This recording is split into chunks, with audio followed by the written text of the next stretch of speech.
Assalamualaikum warahmatullahi wabarakatuh. Perkenalkan kami dari kelompok 12, jurusan Tadris Matematika semester 4, IAIN Syekh Nurjati Cirebon, akan memaparkan hasil diskusi kami tentang pengawasan dan supervisi pendidikan, yang merupakan salah satu materi dari mata kuliah manajemen pendidikan, yang diampu oleh Ibu Herani Trilestiana. Kami beranggotakan 4 orang, yaitu yang pertama Nihayah, yang kedua Arneta Dinda Armalia, yang ketiga saya sendiri yang bernama Livia Melvina, dan yang terakhir Tia Utami. Di sini kami membagi materi menjadi 8 bagian. Yang pertama, pengertian pengawasan dan supervisi pendidikan yang akan dijelaskan oleh saya sendiri. Yang kedua, peranan supervisi pendidikan akan dijelaskan oleh Nihayah. Yang ketiga, jenis-jenis supervisi pendidikan yang masih akan dijelaskan oleh Nihayah.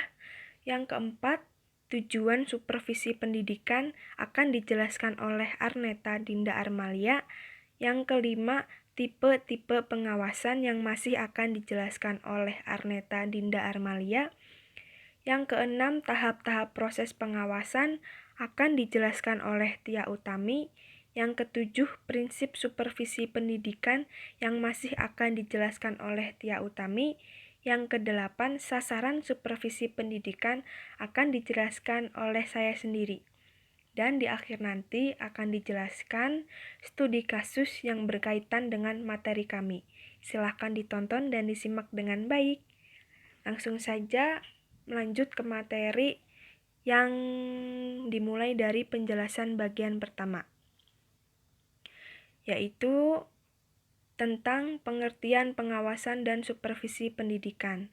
Pengawasan merupakan suatu usaha sistematik untuk menetapkan standar pelaksanaan tujuan dengan tujuan-tujuan perencanaan, perancang sistem informasi umpan balik, membandingkan kegiatan nyata dengan standar yang telah ditetapkan sebelumnya, menentukan dan mengukur penyimpangan-penyimpangan, serta mengambil tindakan koreksi yang diperlukan.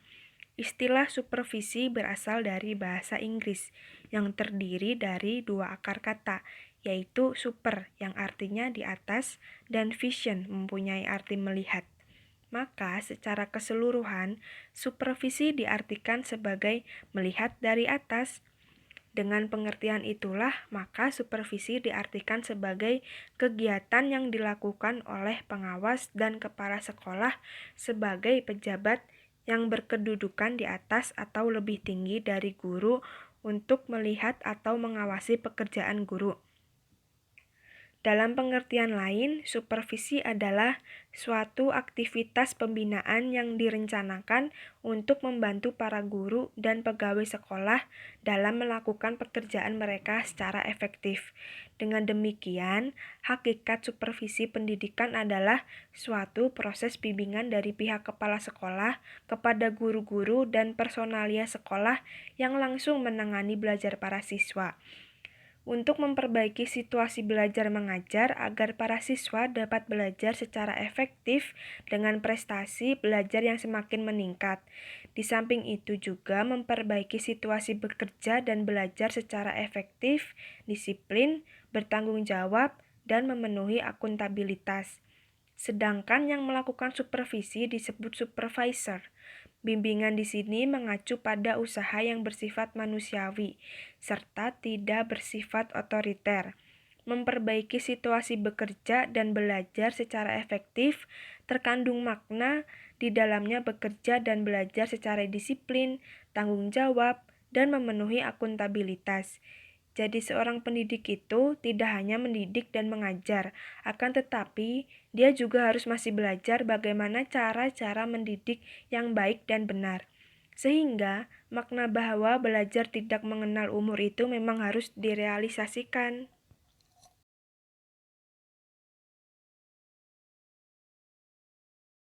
Peranan supervisi pendidikan.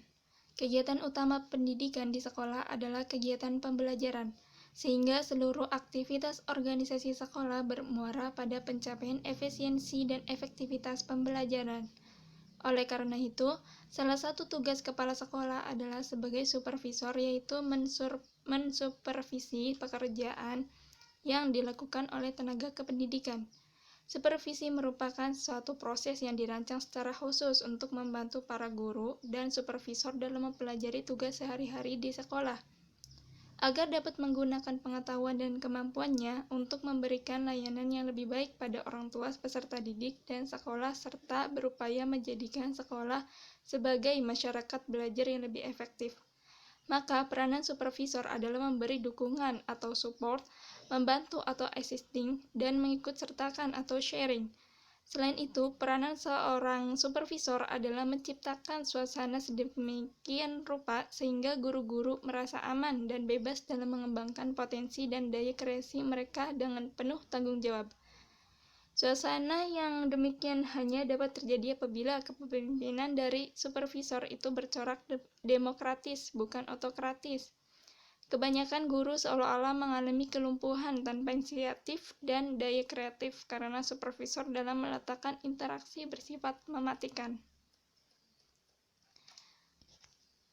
Jenis-jenis supervisi. Berdasarkan banyaknya jenis pekerjaan yang dilakukan oleh guru-guru maupun para karyawan pendidikan, supervisi dalam dunia pendidikan dapat dibedakan menjadi 5 macam, yaitu supervisi umum, supervisi pengajaran, supervisi klinis, pengawasan melekat, dan pengawasan fungsional. Pertama, supervisi umum dan supervisi pengajaran. Supervisi umum adalah supervisi yang dilakukan terhadap kegiatan-kegiatan atau pekerjaan yang secara tidak langsung berhubungan dengan usaha perbaikan pengajaran, seperti supervisi terhadap kegiatan pengelolaan bangunan dan perlengkapan sekolah atau kantor-kantor pendidikan, supervisi terhadap kegiatan pengelolaan administrasi kantor, dan supervisi pengolahan keuangan sekolah atau kantor pendidikan. Yang kedua, supervisi klinis. Supervisi klinis adalah suatu proses bimbingan yang bertujuan untuk membantu pengembangan profesional guru atau calon guru, khususnya dalam penampilan mengajar berdasarkan observasi dan analisis data secara teliti dan objektif, sebagai pegangan untuk perubahan tingkah laku mengajar tersebut. Supervisi klinis termasuk bagian dari supervisi pengajaran. Dikatakan supervisi klinis karena prosedur pelaksanaannya lebih ditekankan pada mencari sebab-sebab atau kelemahan yang terjadi di dalam proses belajar mengajar, dan kemudian secara langsung diusahakan bagaimana cara memperbaiki kelemahan dan kekurangan tersebut. Di dalam supervisi klinis, cara yang dilakukan adalah supervisor mengadakan pengamatan terhadap cara guru mengajar. Setelah itu, mengadakan diskusi dengan guru yang bersangkutan dengan tujuan untuk memperoleh kebaikan maupun kelemahan yang terdapat pada saat guru mengajar, serta bagaimana usaha untuk memperbaikinya. Yang terakhir, pengawasan melekat dan pengawasan fungsional. Di dalam dunia pendidikan di Indonesia, istilah supervisi disebut juga pengawasan atau kepengawasan. Pengawasan melekat adalah suatu pengawasan yang memang sudah melekat menjadi tugas dan tanggung jawab semua pimpinan. Oleh karena itu, setiap pemimpin adalah juga sebagai pengawas. Maka kepengawasan yang dilakukan itu disebut pengawasan melekat.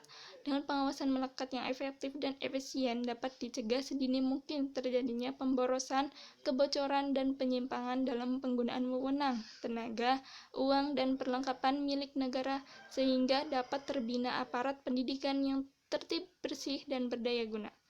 Tujuan pengawasan melekat adalah untuk mengetahui apakah pimpinan unit kerja dapat menjalankan fungsi pengawasan dan pengendalian yang melekat padanya dengan baik, sehingga bila ada penyelewengan, pemborosan, dan korupsi pimpinan unit kerja dapat mengambil tindakan koreksi sedini mungkin.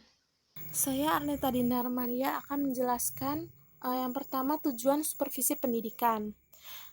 Tujuan supervisi pendidikan adalah perbaikan dan perkembangan proses belajar mengajar secara total.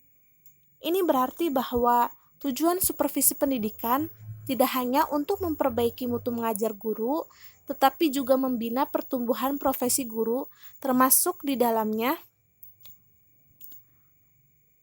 pengadaan fasilitas yang menunjang, kelancaran proses belajar mengajar, peningkatan mutu pengetahuan dan keterampilan guru-guru, pemberian bimbingan dan pembinaan dalam hal implementasi kurikulum, pemilihan dan penggunaan metode mengajar, alat-alat pelajaran, prosedur dan teknik evaluasi pengajaran.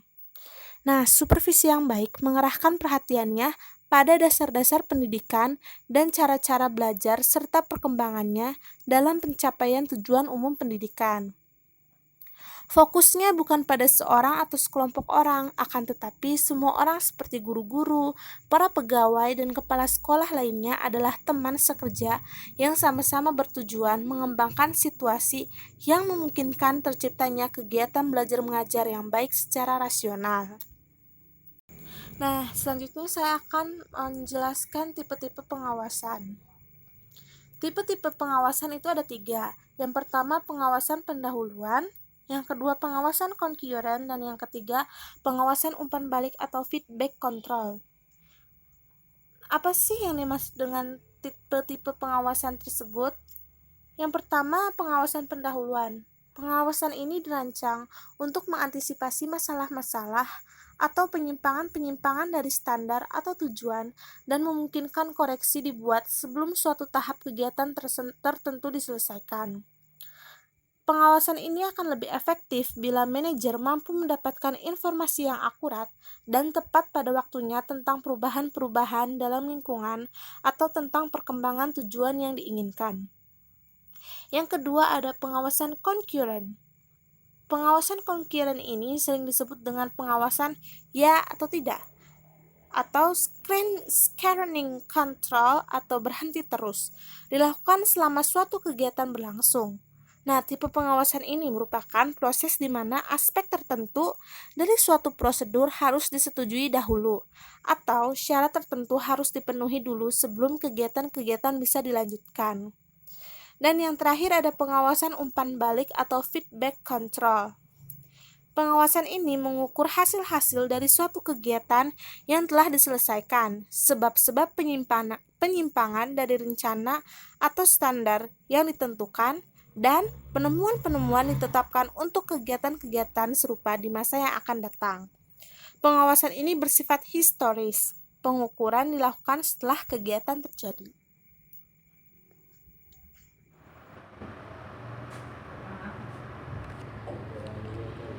Selanjutnya adalah tahap-tahap proses pengawasan.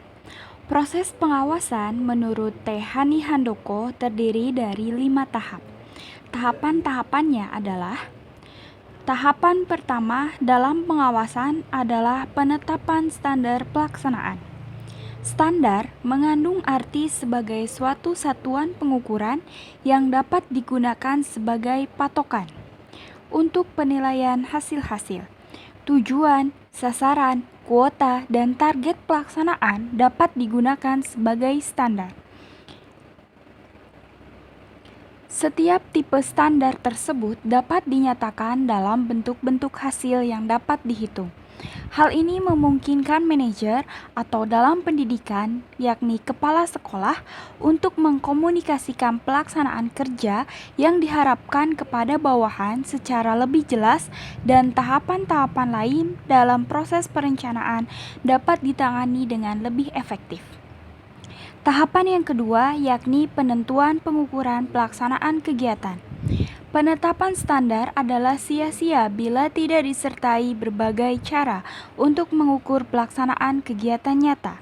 Oleh karena itu, tahap kedua dalam pengawasan adalah menentukan pengukuran pelaksanaan kegiatan secara tepat dan mengevaluasi kinerja yang dicapai terhadap standar yang telah ditentukan.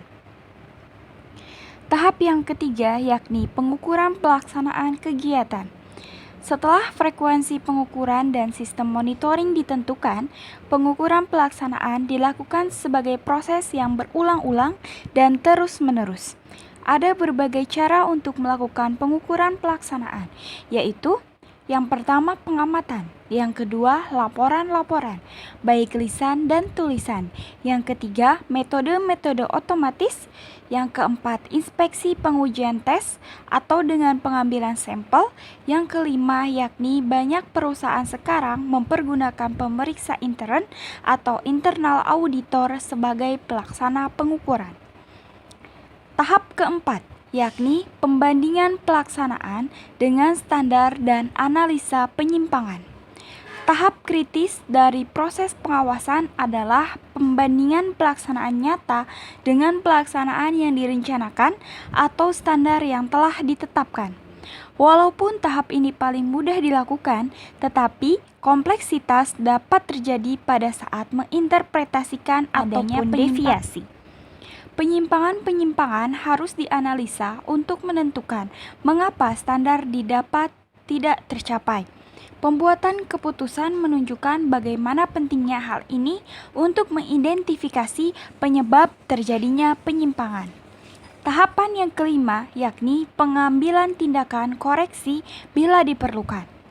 Bila hasil analisa menunjukkan perlunya tindakan koreksi, tindakan ini harus diambil.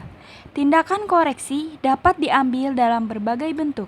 Standar mungkin diubah, pelaksanaan diperbaiki, atau keduanya dilakukan bersamaan.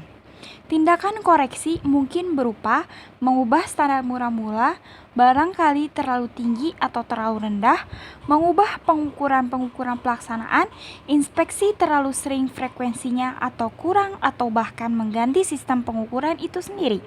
Yang terakhir, mengubah cara dalam menganalisa dan menginterpretasi penyimpangan-penyimpangan. Prinsip supervisi pendidikan. Seorang pemimpin pendidikan yang disebut sebagai supervisor dalam melaksanakan supervisi hendaknya bertumpu pada prinsip supervisi pendidikan sebagai berikut. Yang pertama, prinsip ilmiah atau scientific. Prinsip ilmiah mengandung ciri-ciri sebagai berikut. Kegiatan supervisi dilaksanakan berdasarkan data objektif yang diperoleh dalam kenyataan pelaksanaan proses belajar mengajar. Untuk memperoleh data, perlu diterapkan alat perekam data seperti angket, observasi, dan percakapan pribadi.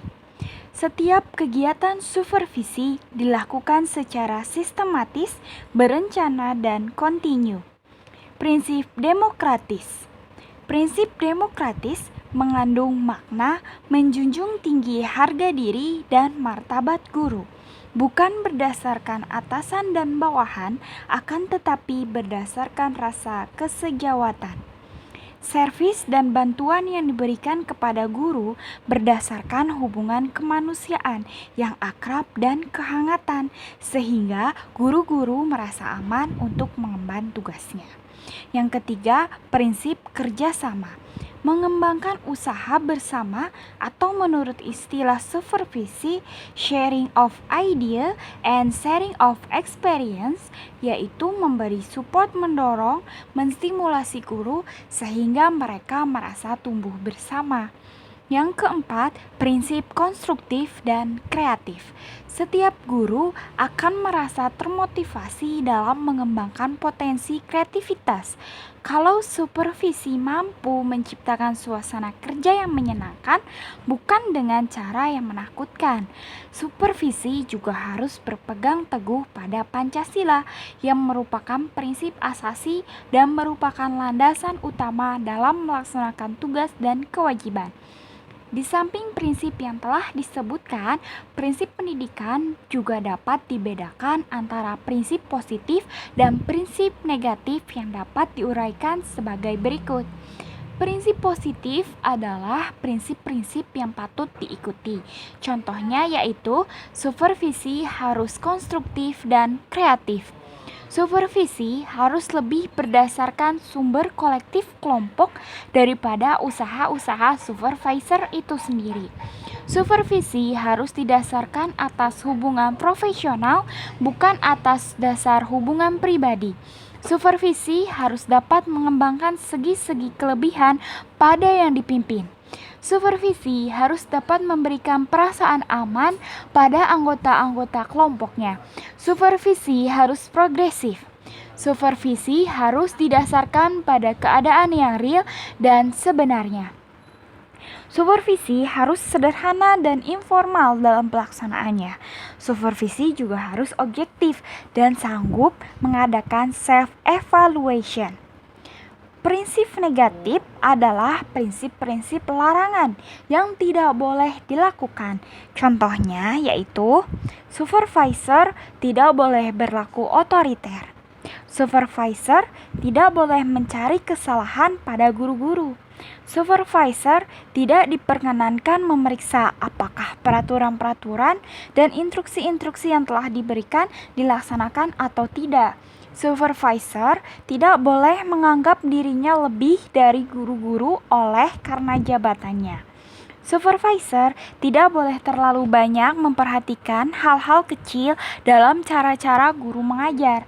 Supervisor juga tidak boleh mudah kecewa bila mengalami kegagalan. Supervisi harus didasarkan atas hubungan profesional, bukan atas dasar hubungan pribadi.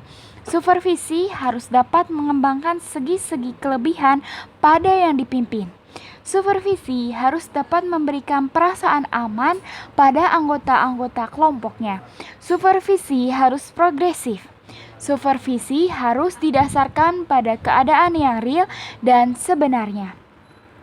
Supervisi harus sederhana dan informal dalam pelaksanaannya. Supervisi juga harus objektif dan sanggup mengadakan self-evaluation. Prinsip negatif adalah prinsip-prinsip larangan yang tidak boleh dilakukan. Contohnya yaitu supervisor tidak boleh berlaku otoriter. Supervisor tidak boleh mencari kesalahan pada guru-guru. Supervisor tidak diperkenankan memeriksa apakah peraturan-peraturan dan instruksi-instruksi yang telah diberikan dilaksanakan atau tidak. Supervisor tidak boleh menganggap dirinya lebih dari guru-guru oleh karena jabatannya. Supervisor tidak boleh terlalu banyak memperhatikan hal-hal kecil dalam cara-cara guru mengajar. Supervisor juga tidak boleh mudah kecewa bila mengalami kegagalan. Materi bagian ke-8 atau materi terakhir tentang sasaran supervisi pendidikan. Supervisi pendidikan ditujukan kepada usaha memperbaiki situasi belajar mengajar. Yang dimaksud dengan situasi belajar mengajar adalah situasi di mana terjadi proses interaksi antara guru dan murid dalam usaha mencapai tujuan belajar yang telah ditentukan. Dalam kegiatan pembelajaran, sangat sukar menentukan mana yang benar dalam praktek mengajar, karena mengajar adalah seni. Mengajar dalam pekerjaan di sekolah bukan pekerjaan yang mudah, sehingga kepala sekolah dalam demonstrasi pembelajaran tidak perlu mengakui kelemahan dan perlu mencarikan ahli yang dapat memberikan gambaran tentang pembelajaran yang baik. Sebetulnya apabila dicermati secara rinci, kegiatan supervisi yang sesuai dengan sasarannya dapat dibedakan menjadi dua, yaitu supervisi akademik. Supervisi ini lebih menitikberatkan pengamatan pada masalah akademik, yaitu langsung berada dalam lingkup kegiatan pembelajaran yang dilakukan oleh guru untuk membantu siswa ketika sedang dalam proses belajar mengajar. Dan yang kedua adalah supervisi administrasi, yang lebih menitikberatkan pengamatan pada aspek-aspek administrasi yang berfungsi sebagai pendukung terlaksananya pembelajaran.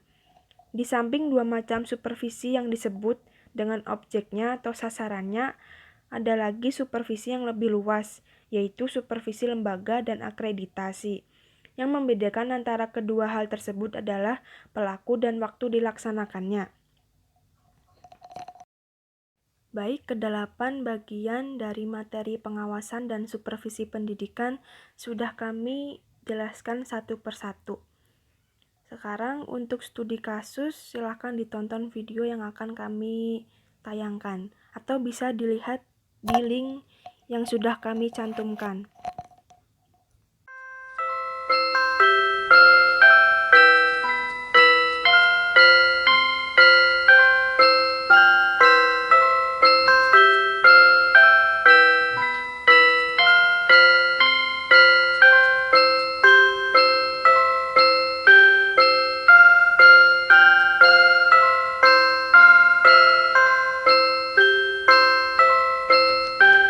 Keberhasilan guru dalam melakukan inovasi pembelajaran di kelas tidak lepas dari peran pengawas sekolah.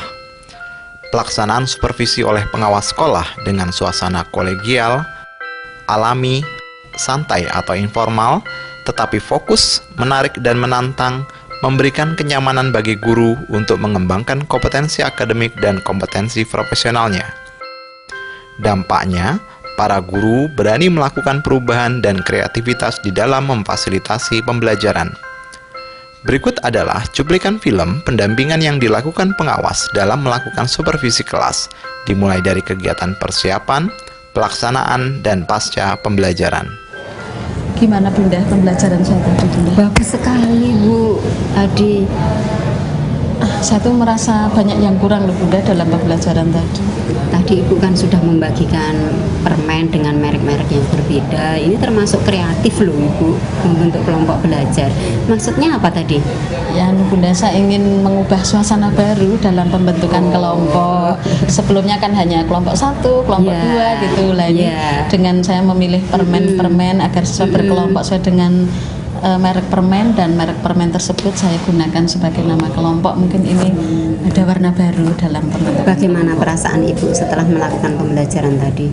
Kalau menurut saya kok pas kegiatan kooperatif tadi para siswa kurang antusias ya Bunda, atau kurang aktif gitu. Kira-kira sebabnya apa? Apa karena belum terbiasa begitu? Mungkin Bunda, mungkin juga. Ya. Saya kira nanti kalau sudah sering dilakukan, bahkan setiap hari seperti itu, nanti mereka sudah akan mapan dengan cara seperti itu ya Bu ya. Ibu tadi sepertinya Ibu menggunakan langkah-langkah seperti ini ya Bu ya. Iya. Yang pertama membuat puisi. Betul. Menilai puisi teman satu kelompok. Iya. Menilai puisi terbaik wakil kelompok, menilai puisi kelompok lain, betul, mempresentasikan puisi kelompok dan memajangkan. Ini kalau menurut Ibu, pada langkah-langkah yang mana anak kerja secara kooperatif? Tadi sejak selesai membentuk kelompok itu para siswa ketika membuat puisi itu sudah kooperatif Bunda dalam kelompok. Apa iya? Coba kita ingat-ingat. Anak-anak tadi membuat puisi itu individual atau kelompok? Kalau kerjanya sudah ada di dalam kelompoknya, tapi menulisnya perorangan ya Bunda. Belum kemudian kelihatan kooperatifnya. Dari sekian ini kira-kira yang paling nampak anak melakukan kerja kooperatif di mana Bu? Ini Bunda, pada nomor 3 dan 4 ketika memilih puisi, memilih puisi terbaik sebagai karya kelompok dan menilai puisi kelompok lain Bunda. Ini udah kelihatan kooperatifnya. Iya, barangkali ya Bu, langkah-langkah ini bisa diubah atau dibalik atau mungkin diperbaiki begitu untuk menciptakan kerja kooperatif yang lebih hidup lagi. Bagaimana Bu? Gini Bunda, saya akan mengubah yang tadi itu para siswa menulis puisi meskipun dalam kelompoknya, tapi ternyata mereka masih kerja individual. Ini nanti akan saya letakkan di belakang Bunda, sehingga pertama itu secara berkelompok siswa menulis puisi. Mereka bisa mungkin mendaftar kata-kata secara berkelompok. Itu sudah kerja kooperatif ya Bunda. Bagus ya. Seperti itu memang. Kemudian dari kedua langkah ini, kalau kita teliti lagi, sepertinya masih bisa ditingkatkan atau tidak kerja kooperatifnya? Bisa Bunda. Misalnya tadi Ibu memberikan rubrik penilaiannya, itu setiap satu anak satu ya Bu ya. Coba dibandingkan, seandainya anak nanti diberi dalam kelompok itu hanya 1 atau 2 rubrik. Sekarang maksudnya apa Ibu memberikan 1 rubrik tadi? Kalau setiap anak saya berikan 1 rubrik, itu tujuan saya biar kerjanya cepat. Tapi tadi efeknya ada nggak kerja sama dengan teman dalam kelompok itu? Kerja sendiri, karena dia sudah siap rubriknya, dia sendiri.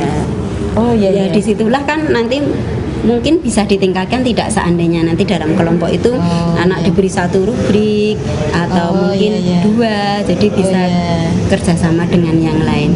Mungkin dalam pembelajaran berikutnya setiap kelompok diberi satu rubrik dengan tujuan biar mereka saling bisa berdiskusi, bisa membantu. Iya, di sana. Sekarang bisa dengan pengalaman ini tadi, kira-kira Ibu mempunyai gagasan atau langkah-langkah apa untuk perbaikan ke depan? Oh iya, berarti gini Bunda, saya akan mengubah skenario pembelajaran saya. Iya. Selain tadi menulis puisi secara berkelompok, kami dahulukan, baru nanti kerja individual. Saya akan menambahkan dalam kelompok itu ketika berdiskusi itu memberikan argumen, alasan mengapa si A menilai 4, mengapa si A menilai B. Nanti terus terjadi perbincangan, terjadi perdebatan antara pendapat satu dengan yang lain, yang akhirnya kan nanti bisa menyimpulkan sehingga kerja kooperatifnya kelihatan. Satu hal yang perlu diingat bahwa ruh daripada pembelajaran kooperatif adalah yang pertama, siswa ada ketergantungan dengan siswa yang lainnya. Dalam suatu kelompok itu tentunya adalah ketergantungan yang sifatnya positif. Kemudian selain itu siswa mempunyai tanggung jawab penuh, yaitu tanggung jawab secara individual. Demikian Bu, saya kira selamat ketemu lagi nanti pada pembelajaran berikutnya. Saya berharap nanti pembelajaran kooperatif betul-betul bisa diciptakan dengan sempurna.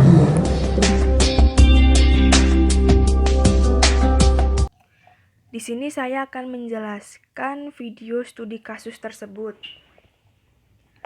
Tugas pengawas adalah mendorong guru membangun sikap dan persepsi yang positif terhadap kegiatan supervisi. Sikap dan persepsi ditentukan oleh dua hal, yaitu yang pertama, perasaan aman dan nyaman dalam belajar. Yang kedua, perasaan tertarik dan tertantang terhadap materi yang dipelajari. Rasa aman dan nyaman tercipta bila pembelajaran berlangsung dalam suasana yang kolegial, alami, dan santai. Rasa tertarik dan tertantang akan muncul kalau tugas yang diberikan tidak terlalu sulit tetapi juga tidak terlalu mudah, serta dirasa memberikan manfaat bagi pembelajar. Karena itu, pengawas harus menciptakan suasana yang kolegial, alami, santai, tetapi tugas yang diberikan harus menarik dan menantang serta sesuai dengan yang betul-betul diperlukan guru. Hal itulah yang dilakukan oleh Bu Nuning Hidayah Sunani, pengawas sekolah di Kabupaten Karanganyar, dalam melakukan tugas supervisi kelas. Proses supervisi dilakukan dengan teknik pendampingan. Salah satunya saat mendampingi Samsiah Guru Bahasa Indonesia SMP Negeri 3 Kolomadu, Jawa Tengah. Dimulai dari kegiatan pra-pembelajaran, Bu Nuning membantu persiapan guru dengan mereview RPP dan secara bersama membangun strategi serta berbagi peran untuk keberhasilan fasilitasi guru dalam pembelajaran. Pada saat proses pembelajaran, pengawas dan guru berkolaborasi. Pengawas tidak hanya duduk mencatat tetapi juga terlibat aktif dalam pembelajaran, termasuk membantu guru mendampingi siswa. Pasca pembelajaran, pengawas dan guru mengevaluasi pelaksanaan proses pembelajaran untuk perbaikan pembelajaran berikutnya. Pada bagian ini ada 5 tahapan yang dilakukan pengawas sebagai pendamping, yaitu yang pertama, memberikan penghargaan terhadap keberhasilan yang dicapai guru. Yang kedua, memberi kesempatan pada guru melakukan sendiri refleksi kritis terhadap pembelajaran yang telah difasilitasinya. Yang ketiga, berdasarkan hasil refleksinya, pendamping memandu rencana perbaikan-perbaikan yang akan dilakukan guru. Yang keempat, memberikan usul, saran, atau mendiskusikan hal-hal yang dapat meningkatkan kualitas pembelajaran. Dan yang kelima, mengembangkan rencana tindak lanjut yang akan dilakukan guru untuk pembelajaran berikutnya. Pelaksanaan supervisi oleh pengawas dengan suasana kolegial, alami, santai, atau informal, tetapi fokus, menarik, dan menantang, memberikan kenyamanan dan rasa aman bagi guru untuk mengembangkan kompetensi akademik dan kompetensi profesional mereka. Dampaknya, para guru berani melakukan perubahan dan kreativitas di dalam memfasilitasi pembelajaran. Baik, mungkin cukup sekian pemaparan hasil diskusi dari kelompok 12. Kurang lebihnya mohon maaf. Wassalamualaikum warahmatullahi wabarakatuh.